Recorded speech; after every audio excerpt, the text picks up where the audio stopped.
Okay, it's still weekend deal, and I'm poised because I have a lady in the house who is going to be speaking on a whole lot of issues.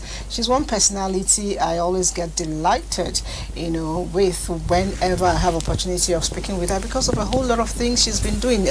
Best of them for me is the mentoring business for the young people, including the politicians, and she is High Chief Chetachi Nwaga Ecton, and I know you're also the Treham of Hamland. Yes. And a whole lot of titles. In fact, I tried to count. I lost count when I got to 20, which is why you're called High Chief. Thank you for joining us on the show. Thank you so much. And I'm wondering, as a person, you have been able to talk to a lot of people. You have been able to mentor a lot of people who are into politics today, while you are not a politician. How have you been able to move yourself with the women to ensure that we have very numerical strength in this country? How can we bring women to the fore? We live in a country that I would say that regards women as second-class citizens, subordinates to men. So with education and trying to tell the women, listen, it's not about saying that a woman can do what a man can do. That's just words, but action as well. It's telling them, yes, you can. You can be a leader, and you can, if you're at home and you're a wife and you're a good mother and you're a good businesswoman and this and that, yes, why not? You can be good in politics as well.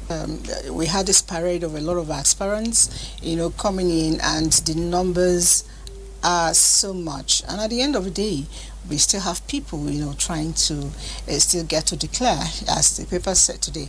And Suleiman asked me if I have intention of declaring. I said yes. So don't ask me which zone or what, because I don't want competition.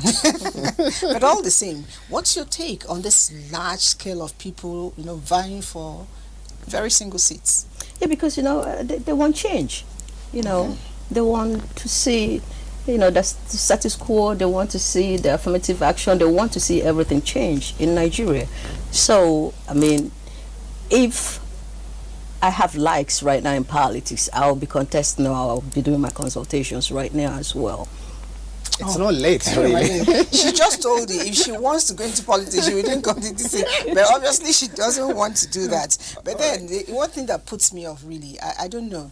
I could be wrong, but probably because I don't have the money, but I see huge amounts of money. Look at one of the papers said somebody came, a particular, or two people, APC and PDP, came under fire for the huge amount of money to pick up form. I don't know.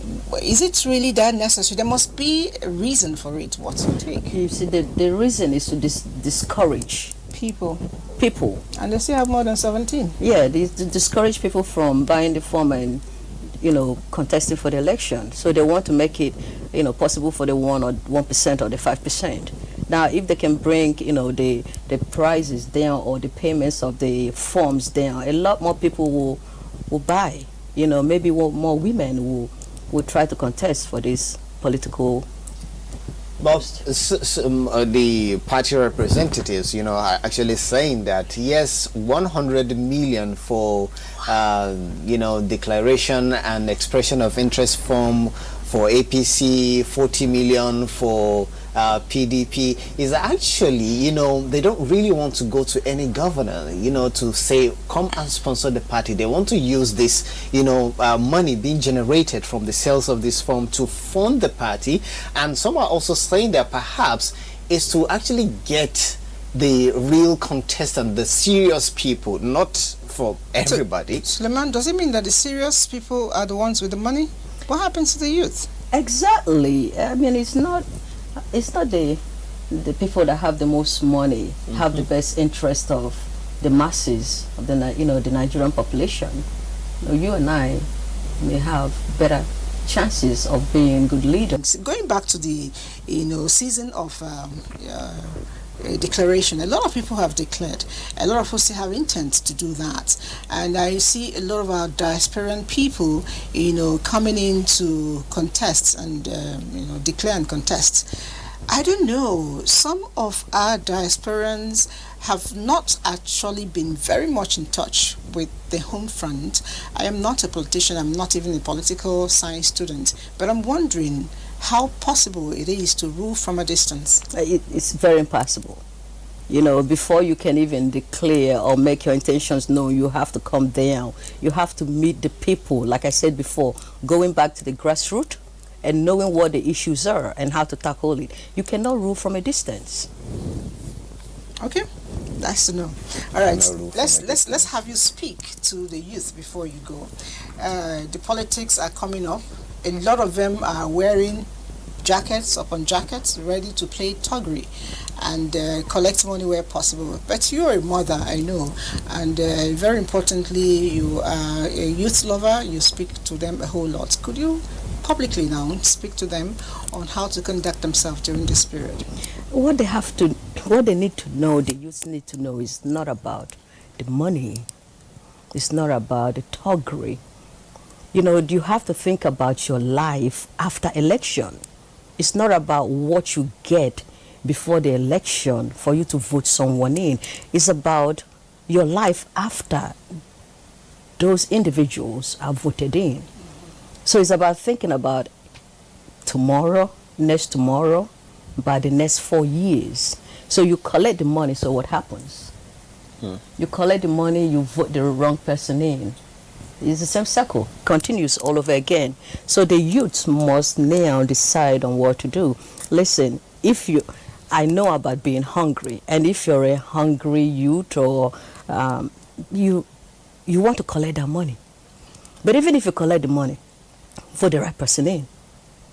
Vote the right person that have your interest at heart. So I can chop the money and still do the right thing. Still do the right thing. Well, that has been the advice always, because yes, you need the money, and if they bring you, it's a gift. Thank all you. right, take the money, but still work with your conscience and make sure that you vote the right person. And we really appreciate your input to this very important conversation. It's a conversation that we must continue to have even after the end of the show, and I'm sure you're very passionate about this, and keep on with the good work and mentoring young Nigerians to becoming who they want to become, to make this society a better place. It's been a pleasure chatting with you, and yes, we have been talking with Chief Dr. Chetachi Nwaga.